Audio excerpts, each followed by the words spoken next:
Kannur ചെങ്ങളായിയിൽ CPI നേതാവിന് മർദ്ദനം. പയറ്റിയാൽ branch secretary CC റോയിക്കാണ് മർദ്ദനമേറ്റത്. ആക്രമിച്ചത് CPIM പ്രവർത്തകരെന്ന് CPI ആരോപിച്ചു. അരുൺ പോപ്പറമ്പ കണ്ണൂരിൽ നിന്ന് ചേരുന്നു. അരുൺ, പറയൂ. ഇന്നലെയാണ് ഈ സംഭവം ഉണ്ടായത്. ആ ചെങ്ങളായി പയറ്റിയാൽ ബ്രാഞ്ച് സെക്രട്ടറി ആയിട്ടുള്ള CC റോയിക്കാണ് മർദ്ദനമേറ്റത്.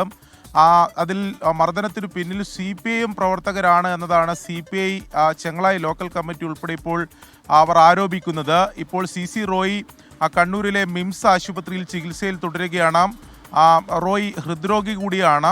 ആ രീതിയിൽ ഉള്ള ചികിത്സ ആവശ്യമാണ് എന്ന് നിർദ്ദേശം നൽകിയതിനെ തുടർന്നാണ് തളിപ്പറമ്പ് സഹകരണ ആശുപത്രിയിൽ നിന്ന് മിംസ് ആശുപത്രിയിലേക്ക് റോയിയെ മാറ്റിയിട്ടുള്ളത്. ഇതിൽ CPIM പറയുന്നത് അത്തരത്തിൽ ഒരു മർദ്ദനം ഉണ്ടായിട്ടില്ല. നേരത്തെ ഈ റോയിയും അതോടൊപ്പം തന്നെ അയൽവാസിയും തമ്മിൽ ഒരു വഴി പ്രശ്നവുമായി ബന്ധപ്പെട്ട് ചില തർക്കങ്ങൾ ഉണ്ടായിരുന്നു. ആ തർക്കത്തിൽ CPIM ഇടപെട്ടിരുന്നു.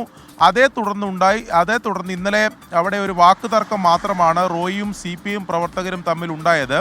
അതിൽ മർദ്ദനം ഉണ്ടായിട്ടില്ല എന്നതാണ് CPIM ആരോപിക്കുന്നത്. പക്ഷേ റോയിക്ക് മർദ്ദനമേറ്റിട്ടുണ്ടെന്നൊരു പ്രാഥമികമായിട്ടുള്ള നിഗമനത്തിലാണ് പോലീസ് ഉള്ളത്. ശ്രീകണ്ഠാപുരം പോലീസ് അതിൽ അന്വേഷണം എന്തായാലും ആരംഭിച്ചിട്ടുണ്ട്. റോയി ഇപ്പോഴും കണ്ണൂരിലെ മിംസ് ആശുപത്രിയിൽ ചികിത്സയിൽ തുടരുകയാണ്. റോയിയുടെ മൊഴി ഉൾപ്പെടെ രേഖപ്പെടുത്തുമെന്നാണ് ഈ ഘട്ടത്തിൽ പോലീസ് അറിയിക്കുന്നത്. SK